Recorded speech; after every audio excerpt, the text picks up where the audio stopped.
So, welcome or welcome back to my channel. If you're new here, hello, welcome.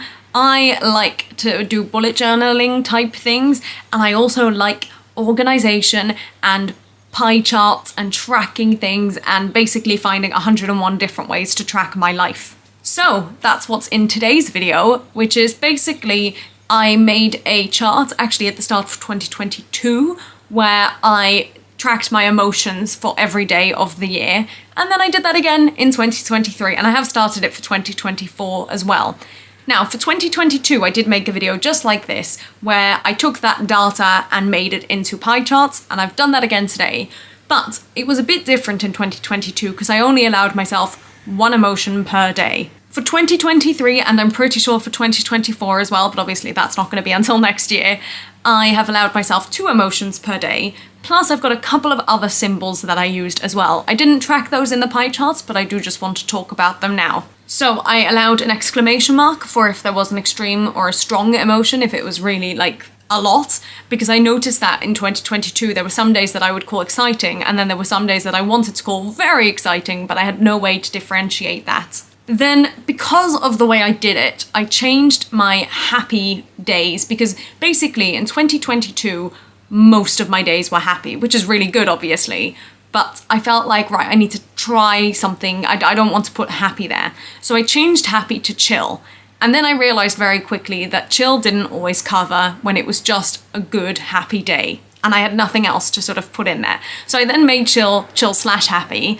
But what I allowed as well was I could put a smiley face on any day, even if it wasn't necessarily a happy day overall, but I could put a smiley face to show that it was still happy-ish. It's confusing, it worked for me. I then also had a symbol for if it was a bit of a weird day, because I have those occasionally. Not super frequently, but I definitely have days where I'm like, I don't know how I'm feeling, I feel very strange and weird. And then I also had a little symbol for if I felt sick, which luckily I don't have a lot of, and I didn't feel very sick in 2023, but I had it there for those few days that I did. So I'll show you the chart in my notebook first, and then we'll go through the pie charts. There you go, have a look, examine it. Okay. Now also, at the start of 2023, I found a quote appear a lot online, I think it was around New Year's, that said, "In 2023, I hope you find time to be happy, not just strong." And that really resonated with me, and I wrote it down at the bottom of that page, just as almost a reminder, I suppose. And to help, I guess, with my decision making as well, because I've been called strong before, which is such an incredible compliment. But I don't want to be strong. I don't want to have to be strong. And I feel like a lot of the decisions I made in 2022, I did because I had to be strong. And I felt like this year or last year, I needed to give myself something that would help me put my foot down and put my own happiness first. And I actually really think having this quote helped me, because it definitely did sort of change the way my year went. And it resulted in me being a lot happier in 2023 and feeling less like I'd sacrificed my own happiness for being strong. And in the end, it did all work out. So I feel like that really helped me, and I'm very glad I had that in the back of my mind throughout 2023, and hopefully now going into 2024 and onwards as well. So, onto the pie charts. Now, I have done these per month, and then I've got one at the end that is all of 2023 overall. Last year I also did pie charts for each individual day, so the first of the month every month, the second of the month every month, but I didn't want to do that this time. I felt it didn't really add to anything. So I'm scooching over this way so that it can appear over here. Ta-da! So for January, we had the biggest one was chill/happy, who would have seen that coming, with 42%. That was followed by exciting, 20%. What happened in January that was so exciting? I honestly don't think it was such an exciting month, but I think maybe that was the month I had a couple of job offers. Maybe that's why it was exciting. I don't know. Followed by productive. Of course, that would have been after I just got back from Lapland, so I would have been organising stuff. And then we've got a couple normal, couple emotional, and 1.5 anxious. And we don't have any boring or tiring or frustrating or sad. Good. January was overall a pretty positive month, except that 1.5 days of anxiousness. February. Oh, this one's a bit more rainbow. Our biggest percentage on this one is actually productive. Interesting. Then we've gone into chill/happy again.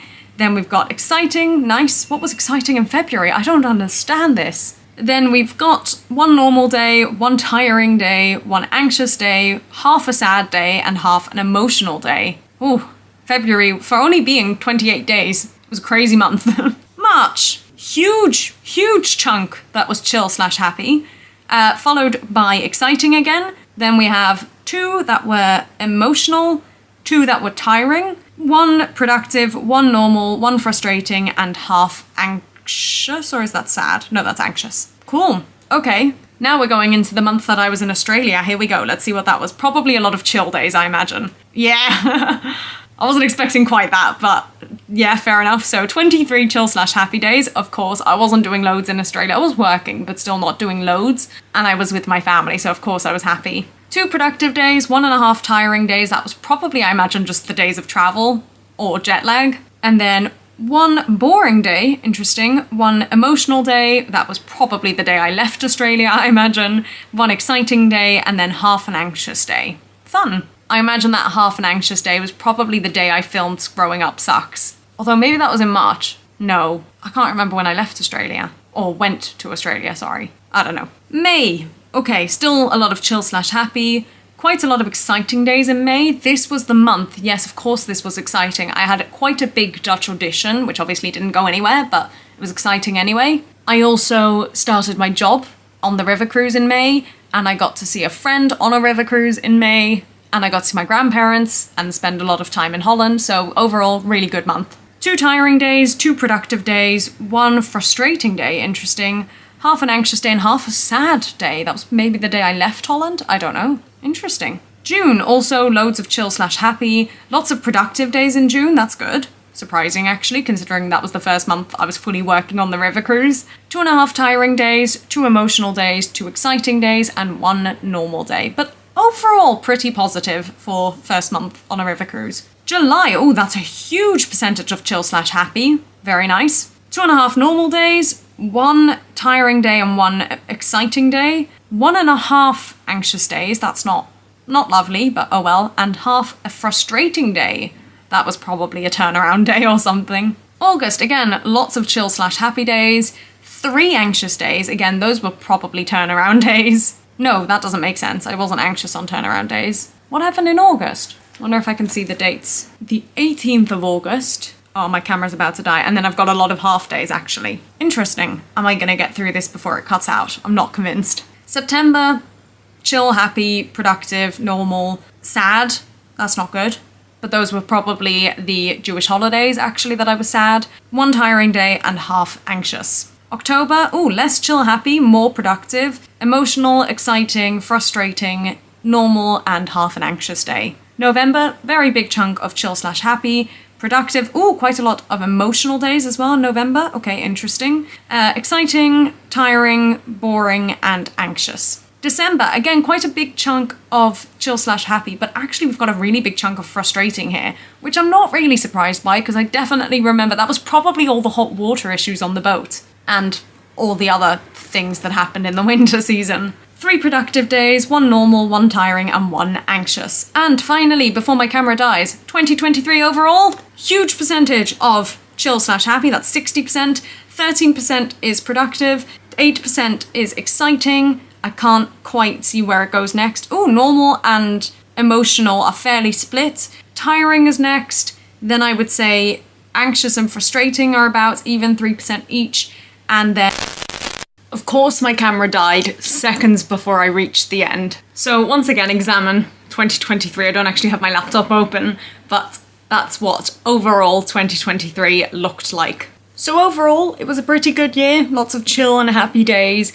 I think it might have been more anxious and sad than last year, but that's because I allowed half days. And last year, if I had an anxious day, but there was another emotion as well, I would tell myself, oh, but the anxiousness was just a part of the day, it wasn't overall the entire day. And so I would pick the other emotion, or same with sadness. Whereas this year, I kind of said, well, if I felt that way, I could just do half and half. I have a feeling it was probably also a more frustrating year this year, and I think that might mostly come from December. I'm gonna have a look if I can get my pie chart from 2022, and if I can, I'll put up a comparison here so you can see both. I don't know if I used the same colours or the same system or anything, but at least it'll give you a little bit of an idea. But that's all from me. I hope you enjoyed that. You probably didn't, because why would you? It's my emotions from the year. But anyway, I'm glad I did it. This has been a video that's been on my bucket list for a very, very long time, so I'm glad I finally filmed it. Now, one thing I mentioned a lot in this video, obviously, is travel and the fact that I did travel a lot. And I've recently got, well, I'm still working on it, but I've basically got an affiliate link with Kentucky Tours, which does travel tours if you are not so confident going off on your own. So if you're interested in that, please use the link in the description. It won't cost you any more, but it just helps me out, and it's at no extra cost to you. Or alternatively, if you want to support me a different way, there's also a buy a coffee link down below that you can also buy me a coffee with if you want, if you like what I do on this channel. And I'm working to see if I can get a TUI affiliate link. If I can, it will be in the description box as well. If not, then not. But if I can, and if it is there, then just click the link, same thing. It doesn't cost you any more. It's just for any TUI holiday. So river cruise, hotel, regular cruise, flights, anything. If you use the link in my description, it won't cost you any more, but it just gives me a little something. But that's all from me. Thank you for sticking around and watching this video. And I will see you very shortly in the next video. Bye!